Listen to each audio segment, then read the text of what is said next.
Le troisième sujet, donc la fabrication agile, voilà, pour une mode raisonnée et rapprochée, avec donc Anne Mazanet pour Petit Bateau, Pascal Denisard pour le CETI. Alors Pascal était retenu sur Paris hier sur d'autres, donc le groupe a travaillé également avec Anne a piloté voilà, un groupe avec d'autres acteurs. Pascal, je ne sais pas si vous avez eu le temps d'échanger, si tu as pu raccrocher. En tout cas, voilà, intervient avec Anne sur le sujet. Il y a le petit bouton rouge d'abord en bas.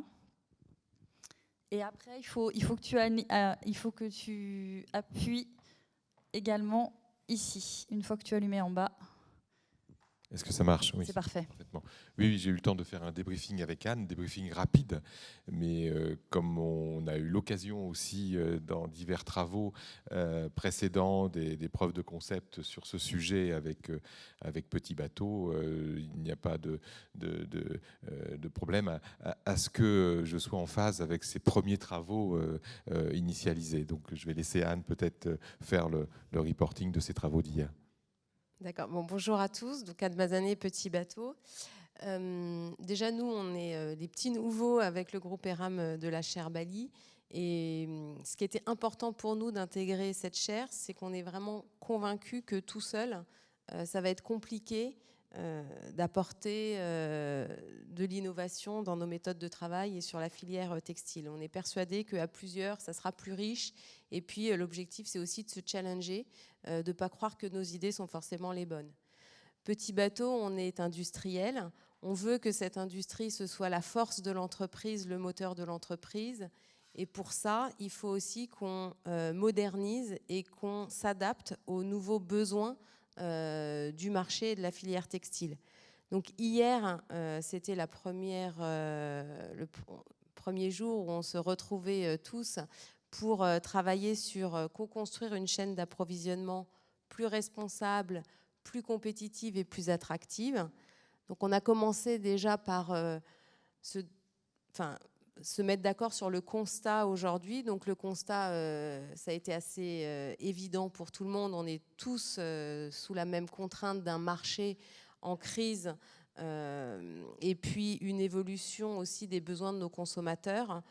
Des besoins qui ont été encore plus accélérés par la dernière crise que nous venons de vivre et de fait une prédiction des ventes qui est de plus en plus difficile.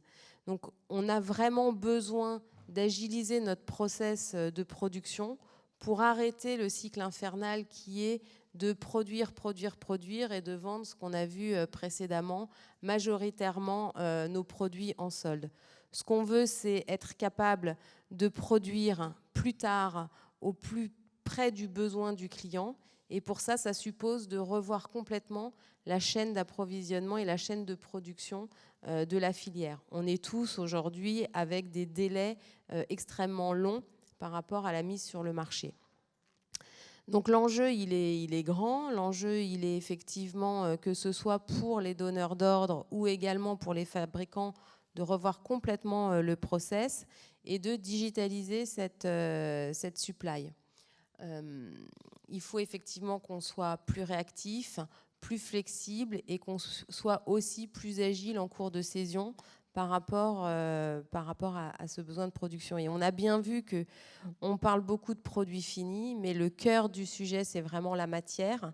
Et c'est bien là que se pose la problématique majeure, c'est de travailler complètement autrement et de désynchroniser la matière du produit fini pour avoir des logiques d'approvisionnement un petit peu différentes. Parallèlement à ça, il faut aussi qu'on adapte notre outil de production qui n'est probablement pas suffisamment agile aujourd'hui et du coup, il faut le propulser dans une nouvelle ère et utiliser tout ce qui est à notre disposition aujourd'hui pour rentrer dans l'univers du 4.0 avec beaucoup plus d'automatisation et de robotisation dans la filière textile que ce qui existe aujourd'hui. On est convaincu que ce ne sera jamais une automatisation, une robotisation globale parce que la main du confectionneur, la main de l'artisan est un savoir-faire précieux qu'il faut maintenir. Néanmoins, on est aussi convaincu qu'à certaines étapes du process, il y a des choses qui pourraient être automatisées ou robotisées pour d'abord gagner en time to market, gagner également économiquement parlant, et puis accélérer le timing de livraison. Ça suppose malgré tout de veiller à ne pas opérer ces transformations sans maintenir des grades de qualité qui sont pour nous très, très importants et ce qui font la force aujourd'hui de nos marques. C'est d'être capable d'opérer ces changements, d'être capable de travailler autrement tout en conservant notre grade de qualité. Au-delà de l'outil, ce qui va également être très très important, c'est que nos équipes, elles comprennent ce changement, elles s'inscrivent dans ce changement, et donc on opère vraiment des modifications de mindset à beaucoup de niveaux dans l'entreprise. D'abord, quand on va considérer le prix d'un produit, beaucoup d'entreprises aujourd'hui considèrent le travail uniquement sur de la margin. Il va falloir qu'on switch sur de la marge out. Et ça, je peux vous dire que c'est pas simple à opérer comme transformation dans l'entreprise, parce que la marge, c'est un peu le cœur du réacteur. Donc, c'est quand même un sujet extrêmement sensible et qui va demander une grosse politique de change et un accompagnement profond.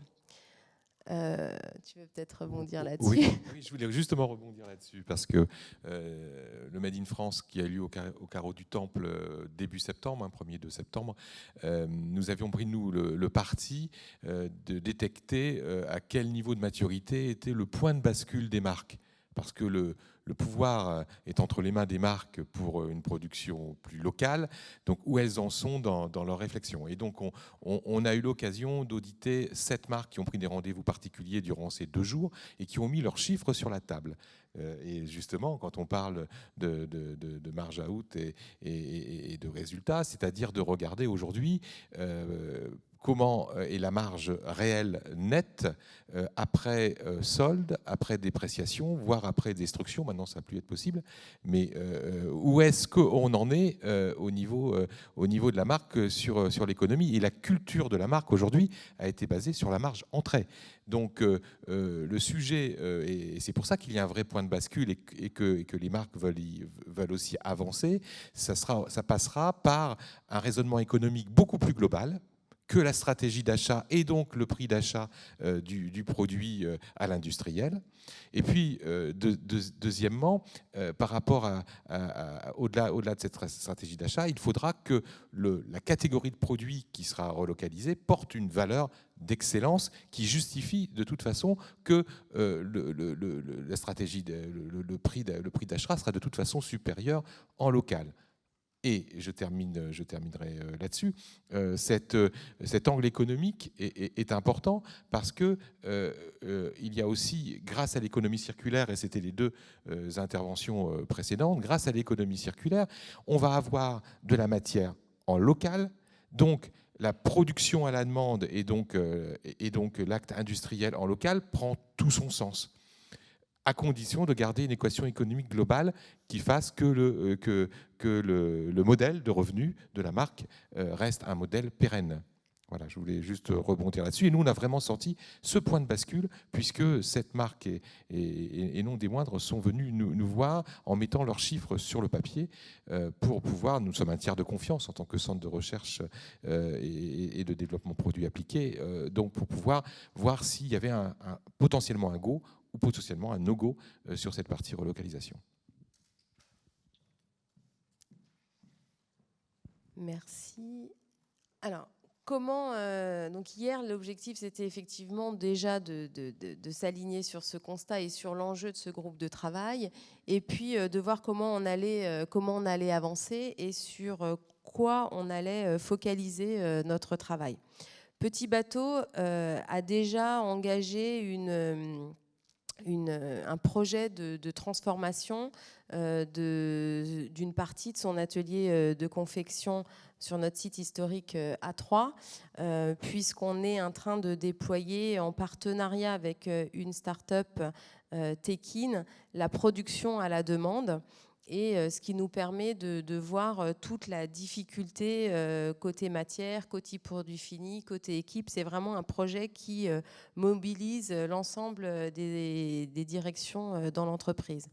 L'objectif du groupe de travail, c'est un peu de donner à voir ce qui se passe chez Petit Bateau quand on met ça en place, et puis aussi d'être challengé dans ce qu'on met en place pour qu'au final, on soit en capacité à avoir un petit peu une boîte à idées, qu'il soit une boîte à idées aussi bien pour un fabricant que pour un donneur d'ordre sur ce que doit être la production à la demande, ou en tout cas la production plus agile. On a donc un peu travaillé sur 3 piliers qui sont la supply chain, donc toute la partie process, c'est ce qu'on veut vraiment mettre en lumière. Quel sera demain le nouveau process lié à cette mise en place d'une fabrication plus agile. Deuxième pavé, on va dire, c'est vraiment tout ce qui est industrie 4.0. En parallèle de ce projet chez Petit Bateau, on travaille également un autre projet qui est la création en 3 dimensions de nos produits pour à la fois aller plus vite, éviter la création de nombreux prototypes, voire de collections qui sont presque des productions à part entière de produits pour des commerciaux. Donc on met en place la 3 dimensions, et cette 3 dimensions, elle doit aller au-delà. Elle doit aussi nous permettre demain, au travers de focus group, au travers de tables rondes consommateurs, à tester du produit pour arriver à mieux prédire les ventes et donc effectivement produire au plus juste de la demande.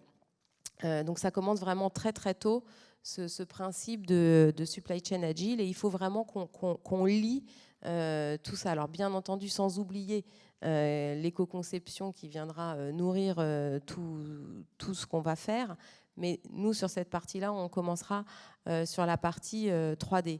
Et après, c'est au sein de notre atelier de confection et des ateliers de confection en général où on va travailler sur des coupes unitaires versus des coupes massifiées. Quel mixte est le plus important au sein même de l'usine? Quelle doit être la part de la production à la demande pour garder et conserver une attractivité et puis une compétitivité du site en lui-même. C'est aussi voir à quel niveau d'automatisation et de robotisation il faut aller sur les différentes étapes du process de production pour rendre ce nouveau schéma viable et très agile. Et enfin, le dernier pavé, on en a parlé avec Pascal notamment, sur le mindset. C'est vraiment également un grand chantier qu'il ne faut pas occulter, parce que c'est ce qui va faire que ça prendra ou que ça ne prendra pas dans l'entreprise, et il ne faut pas négliger non plus la partie humaine dans l'exercice. Donc pour ce faire, mais on est assez nombreux aujourd'hui, hein, mais on est ouvert encore à plein de nouveaux entrants. Donc on a le groupe ERAM, évidemment, qui est partie prenante, Decathlon, la manufacture de Layette, qui est un acteur local sur du tricotage rectiligne, le CETI, bien entendu, Sigma Clermont, qui est l'école d'ingénieurs spécialisée en robotique sur Clermont-Ferrand, Tekin, donc la start-up qui nous accompagne, et enfin le cabinet XLC, qui est vraiment un cabinet expert dans le domaine de la mode et qui a une grande visibilité et qui nous apporte aussi un regard plus transverse sur tout notre supply chain. Oui, je voulais juste rajouter que l'intérêt effectivement de cette expérimentation où Petit Bateau apporte tout de suite la concrétisation d'initiatives avec un écosystème autour. Nous, on va être pleinement dans notre métier de transfert industriel. C'est-à-dire que ce qu'il faut, c'est qu'on imagine demain un jumeau numérique qui fasse que ça soit applicable pour l'ensemble de l'industrie textile. On a parlé de la matière, qui est un vrai problème, et aussi de la confection, au service des marques. Donc il faut, par rapport à toutes les avancées qui vont être faites avec le creuset et le leadership de Petit Bateau, qu'on arrive à bâtir ce jumeau numérique. En fait, de la nouvelle génération de la filière française de mode, pour qu'on puisse répondre aux attentes de l'ensemble des marques. Donc ça sera notre rôle dans ce groupe de travail. Donc dans les livrables qu'on a commencé à évoquer, puisque comme c'était notre premier rendez-vous, on a encore effectivement à se voir pour caler un peu une feuille de route avec un agenda précis, mais d'ores et déjà, in situ chez Petit Bateau, on va travailler sur justement cette production agile en désynchronisant matière et produits finis, en prenant des arbitrages matières différents de ceux du produit fini qui vont nous permettre derrière d'aller gagner en agilité. Et effectivement, c'est de donner à voir, c'est de fonctionner un peu en mode test and learn, ce qui dans une structure comme Petit Bateau, c'est aussi un petit peu nouveau de travailler sur ce schéma-là et de partager avec les membres du groupe de travail pour s'enrichir aussi de leurs remarques et de leurs challenges. Le deuxième pavé, c'est qu'on va porter une thèse aussi chez Petit Bateau qui va viser à nous faire réfléchir sur justement tout ce qui pourrait être fait au sein des outils de production pour travailler vraiment sur l'outil de demain, l'outil mécanique robotique au sein de notre site de production. Et l'objectif, c'est vraiment d'être capable de livrer, ce que je disais, cette boîte à idées qui ne doit pas être que pour les fabricants, mais qui doit être aussi pour les donneurs d'ordre, pour appréhender différemment la supply chain dans notre filière. C'est très clair. Merci beaucoup, Anne. Tu as fini sur ton... Ou Pascal, tu veux rajouter? Juste rajouter sur les thèses, parce que la chaire Bali, c'est aussi le fait de faire confiance à des jeunes qui sont doctorants, qui sont en thèse, et sur l'ensemble des paramètres. Et le CETI, qui va aussi prendre une thèse pour compléter les matrices décisionnelles économiques, parce que tout à l'heure je parlais de réflexion économique à avoir, il faut qu'on ait tous les leviers décisionnels, et ça se fait avec tous les, on va dire, tous les indicateurs, tous les leviers possibles qui sont dans l'ADN de la marque, mais qui sont aussi économiques. Donc je pense que c'est de relier l'économique, toute cette dimension avec la partie usine du futur, c'est indissociable. Donc nos thésards vont travailler en parfaite osmose, justement, et c'est l'idée d'être ensemble dans ce groupe de travail pour arriver à ce qui est de plus en plus, in fine, de production locale. Alors moi, je rebondis sur les thèses. Effectivement, chaque industriel membre de la chaire porte une thèse. Donc la thèse de l'entreprise Bellara, elle a démarré et après ils vont juste intervenir en vidéo. Donc vous verrez la doctorante Panchiga Hospital avec Patrick Bourg qui intervient donc sur une thèse qui a démarré. La thèse du groupe ERAM est en cours de recrutement. Ça a été diffusé sur le site internet de l'Estia. Voilà, ce sera apprécié si vous voulez la diffuser autour de vous. On est encore en cours de recrutement. Après, peut-être, Jérémy, tu compléteras sur les thèses. Pour le Petit Bateau, le sujet est rédigé. Voilà, il va être diffusé. Et le CETI en suivant, on a un peu, et Decathlon en suivant, on a un peu sur nos recrutements, même si c'est des profils différents, on le fait en collaboration avec des universités aussi et des centres de recherche différents. Voilà, on a un peu décalé voilà, pour que chacun, et puis aussi pour que nous, à l'Estia, ça fait 5 thèses. C'est Jérémy Legardeur qui est le responsable scientifique de la chaire Bali, l'enseignant-chercheur à l'Estia, mais tu vas quand même intervenir, tu vas nous dire 2 mots. Et qui, voilà, c'est aussi donner le temps aux équipes de ne pas absorber, de ne pas démarrer toutes les thèses en même temps. Tu rajoutes ? Bah, présente-toi. Voilà, donc merci pour ton micro. En plus, c'est le pire de tous, je pense, celui qui a le plus de risques, vu ton mode de vie. Bonjour à tous, Jérémy Legardeur, je suis professeur à l'Estia et j'ai la lourde tâche de coordonner les aspects scientifiques sur la thèse sur la chaire Bali. Alors effectivement, on va avoir un bac+40 en fait pour la chaire Bali, puisqu'on aura 5 thèses à bac+8. Il y a une coordination complète entre toutes les thèses, puisque bon, ça a été dit, voilà, côté ERAM, avec les équipes de ERAM, on va vraiment lancer une thèse sur les aspects d'éco-conception. Donc c'est un sujet qui a été diffusé et que vous pouvez encore continuer à diffuser avec des profils issus de bac+5. L'idée, c'est vraiment de voir comment on peut étendre ces pratiques d'éco-conception à l'échelle d'un groupe avec des pratiques, des bonnes pratiques dans différentes marques, mais de voir comment on peut massifier ces pratiques d'éco-conception. On vient d'évoquer la thèse avec Petit Bateau. L'idée, c'est de prendre vraiment un cas emblématique qui est la fabrication de la petite culotte, qui est le produit emblématique de Petit Bateau, et de voir comment on peut étudier les conditions de relocalisation en France en étudiant les apports de la robotisation et de l'automatisation.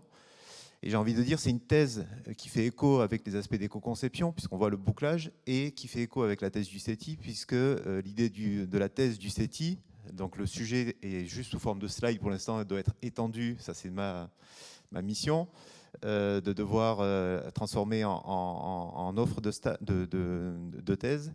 L'idée de la thèse du CETI, c'est d'avoir un observatoire au niveau de la filière textile macroéconomique pour aider la prise de décision de relocalisation. Donc le cas de Petit Bateau sera un POC, enfin, un gros POC on va dire, de la thèse du CETI, et l'idée c'est d'avoir un observatoire au niveau national, voire européen, et d'avoir un niveau de zoom adapté pour voir un peu les trous dans la raquette pour étudier les conditions de relocalisation. Et je termine par la thèse de Decathlon. L'idée, c'est d'avoir vraiment un outil d'aide à la décision pour se lancer dans la circularité, d'étudier un peu les indicateurs en termes de RSE sur est-ce qu'on va ou pas dans la circularité. Donc l'idée, on va prendre quelques produits de Decathlon et de faire des études en disant qu'est-ce qu'on peut faire de ces produits-là, est-ce qu'on peut les remettre en mode circulaire. D'où vous avez vu la cohérence aussi avec les GT, puisque Damien est sur des groupes de travail qui est sur la collecte, qui est un peu le départ un peu de l'étape de la circularité. C'est bon? Parce que moi, je dois le nettoyer, le mien. Non, tu nettoies les mains. Merci. Tu veux compléter? Tu t'as plus le micro? Ah. Et voilà, comme les absents sont à distance. Et donc la dernière thèse, c'est la thèse de Bellara, qui est sur la supply chain et sur la traçabilité du textile. Et donc c'est celle qui est la plus avancée, la candidate a été recrutée et démarre sa thèse en début novembre, on va les voir après.